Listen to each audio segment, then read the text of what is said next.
Hello guys, welcome back to Pakistani reaction channel जिसका नाम है क्रेजी ब्रो रिएक्शन। तो जनाब यार अपना कोई रिदम ही नहीं बन रहा, क्या सीन है। अच्छा एनीवेज, तो अभी नए नए हैं तो सारी बात है, टाइम लगेगा टाइम लगेगा।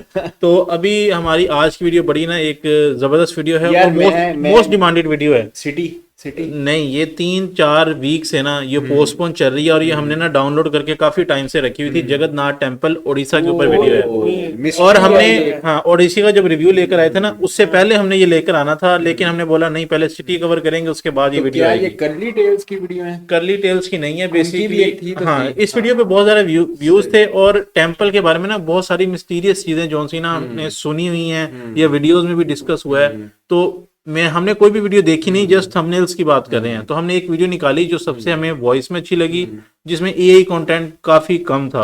तो नाइस विजुअल्स हैं और स्टोरी टेलिंग भी उनकी ना स्टार्टिंग में हमने कोई 30 सेकंड देखे हैं, अच्छी थी। तो उस वजह से ये वीडियो सिलेक्ट की है। बाकी वीडियो स्टार्ट करते हैं, देखते हैं कैसी वीडियो है। स्टार्टेड। इंडिया के उड़ीसा राज्य के पुरी में चमत्कार की एक ऐसी कहानी है जिसे समझ पाना साइंस के बस की बात नहीं है। साइंस, ज्योग्राफी, फिजिक्स, केमिस्ट्री और दुनिया के सारे ग्राउंड्स ऑफ बिलीव्स यहाँ सब फेल हो जाते हैं। ओके। हिंदू मान्यता में 4 धाम होते हैं: बद्रीनाथ धाम, द्वारकाधीश धाम, रामेश्वरम और जगन्नाथपुरी। और ये कहानी है जगन्नाथपुरी की, जहाँ पे आज भी श्री कृष्ण का वास्तविक दिल धड़कता है। इस मंदिर के कुछ ऐसे रहस्य हैं जिनके बारे में सुनकर किसी के भी होश उड़ जाएंगे। वेस्टर्न कल्चर फॉलो करते करते हम एक ऐसे मोड़ पे तो आ चुके हैं जहां लोग भगवान के होने ना होने पे सवाल उठाने लगे हैं। पर यही सवाल अब मैं आपसे इस वीडियो के बाद पूछूंगी। आइए देखते हैं। हर मंदिर में जहां मूर्तियां मेटल या स्टोन से बनती हैं, वहीं जगन्नाथ मंदिर में भगवान की मूर्तियां लकड़ी से बनी हुई हैं। ऐसा क्यों? आइए बताती हूँ। 3000 बनी हुई हैं तो वो खराब क्यों नहीं हुई अभी तक? लक्कड़ तो वो कहते हैं खराब हो जाती है। और ये 3000 BC 102 BC में ज़ारा नाम के एक शिकारी ने शिकार करते हुए गलती से तीर श्री कृष्ण के पैर पे चला दिया, जिससे श्री कृष्ण की मृत्यु हो गई। ज़ारा ने श्री कृष्ण का देह संस्कार किया पूरे रीति रिवाजों के साथ। पर जब उनकी चिता शांत हुई तो ज़ारा ने देखा कि एक चमकने वाली मेटल की चीज अभी तक जली नहीं थी। ज़ारा को ये समझ नहीं आया था कि ये है क्या, तो उसने उसे उठाया और उसे बेचने निकल गया। पर उसको खरीदना तो दूर, किसी ने उसे हाथ भी नहीं लगाया। फिर आखिरकार ज़ारा ने हार थक कर उस मेटल की चीज को एक लकड़ी पर रखा और उसे पानी में बहा दिया। गुप्त साम्राज्य के समय अवंती के राजा इंद्रद्युम्न, जो कि विष्णु जी के बहुत बड़े भक्त थे, उन्हें एक दिन सपने में आकर विष्णु जी ने एक नदी में डुबकी लगाने को कहा और ये भी कहा कि एक लकड़ी के तने में तुम्हें उस नदी में मैं मिलूंगा। इस सपने को देखकर अगले ही दिन राजा डुबकी लगाने चले गए। डुबकी लगाते वक्त राजा को नदी में थोड़ी ही दूर एक लकड़ी का तना भी दिखा। बिना देर किए राजा तने तक पहुंचे और उस तने को महल में ले आए। फिर राजा ने कुछ बहुत नामी काश्तकारों को बुलाया, पर उनमें से कोई भी उस लकड़ी से एक मूर्ति नहीं बना पाया। कई दिन बीत जाने के बाद एक काश्तकार महल में आया और उसने राजा से कहा कि ये मूर्ति मैं बनाऊंगा, पर मेरी एक शर्त है। राजा ने काश्तकार से उसकी शर्त पूछी, क्योंकि राजा किसी भी शर्त को मानने के लिए तैयार थे। तो काश्तकार ने कहा कि ये मूर्ति बनाने के लिए मुझे पूरे 21 दिन का समय चाहिए और मैं चाहता हूँ कि 21 दिन से पहले ना तो कोई मुझसे बात करे, ना मिले और ना ही मेरे किसी भी काम में विलंब डाले। राजा ने खुशी खुशी ये शर्त मंजूर कर ली। मूर्ति बनाने का काम शुरू हुआ। रोज मूर्ति बनने की आवाजें भी आती थी, पर धीरे धीरे वो आवाजें बंद हो गई। अवंती की रानी को लगा कि शायद भूख प्यास से काश्तकार मर चुका है। इसीलिए उन्होंने 21 दिन अंदर ही रहा था। मतलब अच्छा, ओके। जहाँ मूर्ति का काम चल रहा था उस कमरे के दरवाजे को खुलवाने की जिद की और राजा को उनकी बात माननी पड़ी। जैसे ही दरवाजा खुला तो उन्होंने ये देखा कि वहां कोई काश्तकार था ही नहीं।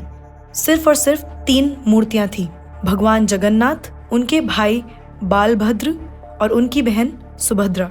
और उसी जगन्नाथ जी की मूर्ति में वो मेटल वाली चीज भी रखी गई थी, जो कि कुछ और नहीं श्री कृष्ण का धड़कता हुआ दिल था। ओके। ये कोई नॉर्मल ह्यूमन हार्ट नहीं है, ये एंशिएंट एडवांस टेक्नोलॉजी का क्लियर सबूत है। ये हार्ट एनर्जी पूरी शहर की बिजली उस दिन ये चेंज करते हैं, उस दिन चेंज करते होंगे डेफिनेटली। काट दी जाती है, नहीं है।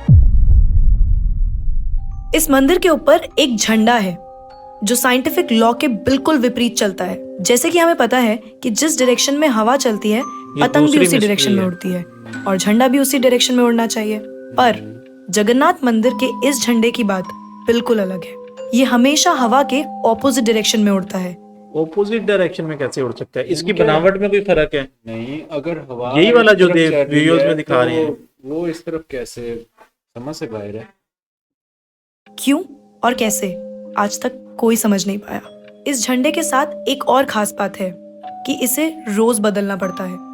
इसीलिए मंदिर के पांडु 214 फीट ऊपर लगे इस झंडे को रोज चढ़कर बदलते हैं, क्योंकि कहा जाता है कि अगर किसी दिन ये झंडा नहीं बदला गया तो मंदिर 18 सालों के लिए बंद हो जाएगा। तो एक दिन भी अगर स्किप हो गया तो 18 सालों के लिए क्यों बंद होगा? इसके पीछे क्या स्टोरी है? मतलब क्या रीजन है? मंदिर में आए भक्तों के बीच रोज प्रसाद बांटा जाता है, उनके लिए वो प्रसाद बनाया जाता है और जगन्नाथ मंदिर में होने वाली हर चीज में कहीं ना कहीं भगवान की कोई ना कोई लीला छुपी है। मंदिर में रोज 500 लोगों के लिए प्रसाद बनता है और कभी कभी भक्तों की संख्या हजारों में भी चली जाती है। पर जगन्नाथ मंदिर में भक्तों के लिए प्रसाद कभी कम नहीं पड़ा।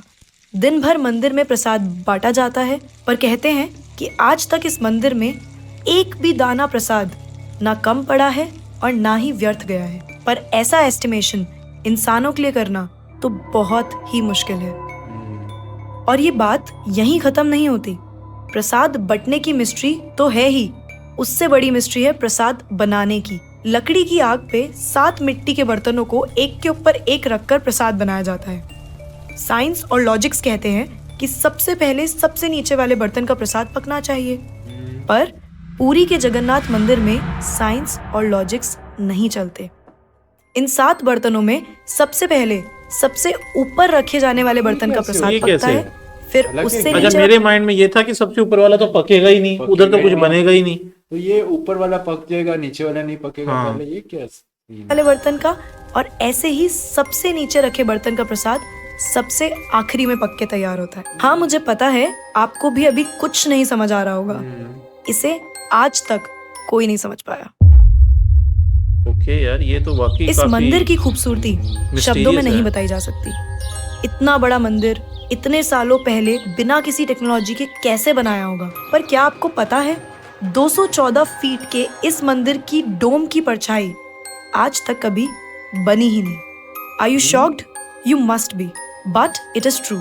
जगन्नाथ पुरी टेम्पल के डोम्स की शैडो बनती ही नहीं है कभी भी, at any time of the day. और हमारी फेवरेट साइंस इस बात का भी लॉजिक नहीं ढूंढ पाई।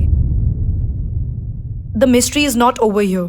जैसा कि हमें पता है कि कुछ buildings, architectures and areas no fly zones होते हैं, मतलब वहाँ ड्रोन्स, एयरप्लेन्स या कोई भी मैन मेड फ्लाइंग ऑब्जेक्ट पहुंचाने की या उड़ाने की परमिशन नहीं है।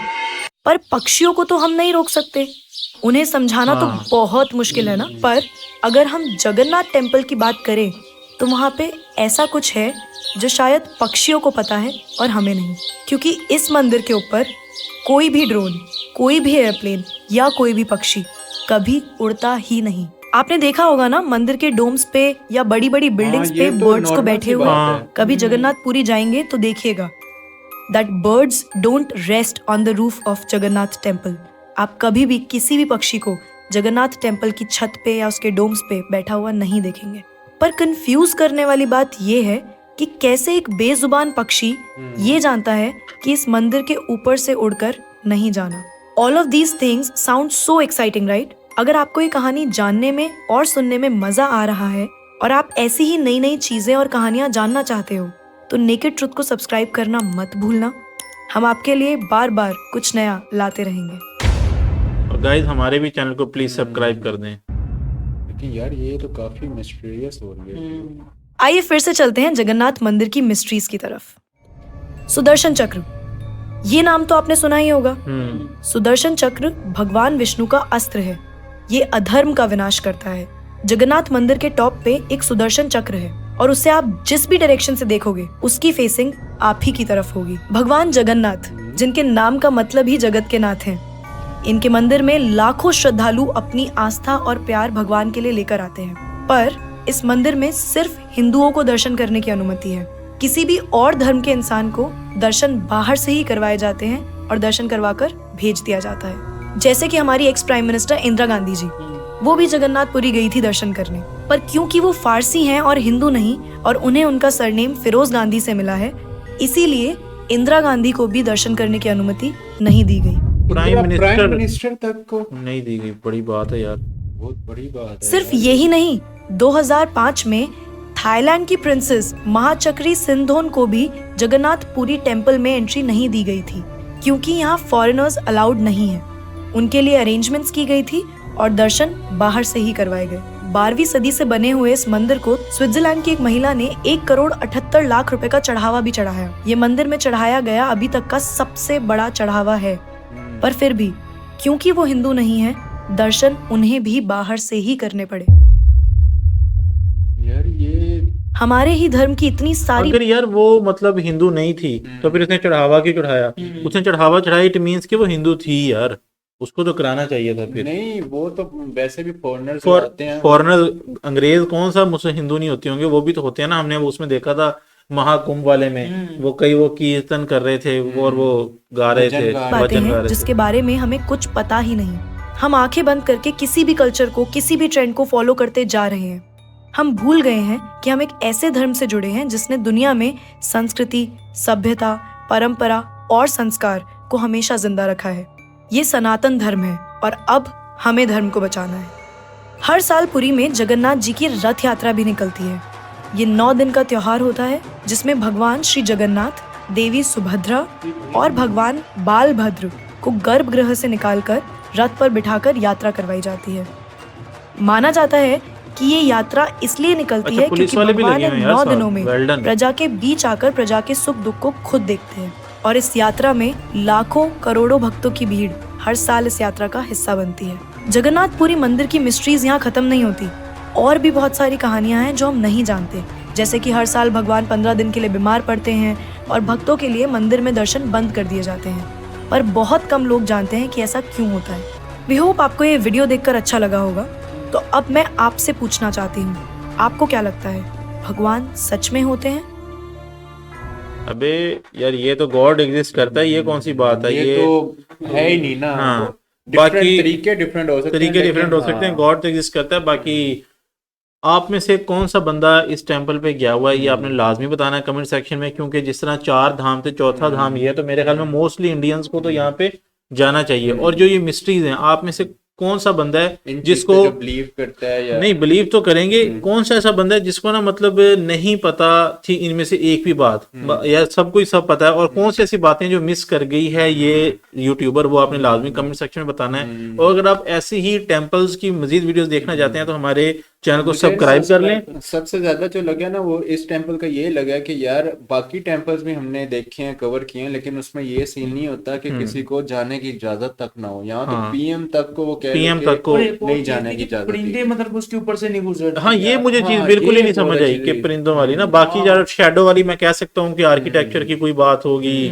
और बाकी भी चीजें, लेकिन मुझे ना ये परिंदों वाली तो बिल्कुल ही बात दिमाग के ऊपर से गई है। बात चले परिंदों वाली भी रहेगी, हवा वाले नहीं सीन। हाँ, हवा वो उल्टी दिशा में जो चलता है वो हवा के दूसरी तरफ लहराएगा, ये सीन भी नहीं, ये नहीं समझ। और डेली चेंज भी करना है, डेली चेंज भी करना है। जो चक्कर था वो कह रहे हैं जहाँ जो बंदा खड़ा होगा उस साइड को हो जाएगा। बिल्कुल ही मतलब ना ओवरऑल साइंस से परे की चीज है ये। हमें तो मतलब नहीं समझ आई। गाइस आप बताएं इसमें से कौन सी चीज ऐसी है जो मिस कर दी गई है? और तकरीबन मेरा जहाँ तक ऑब्जर्वेशन है ना, मोस्टली टेम्पल्स को हम लोग ही कवर कर रहे हैं, और तो मेरे ख्याल कोई नहीं कर रहा। और अगर आप इस चीज को लाइक कर रहे हैं, मतलब आपको ये चीज अच्छी लग रही है, तो आपके लाइक्स और कमेंट्स ही बताएंगे। और अगर चैनल पे नहीं हो तो सब्सक्राइब करें। बाकी मजीद ऐसी वीडियोस आती रहेंगी। मिलते हैं आपसे नेक्स्ट वीडियो में। Till then take care.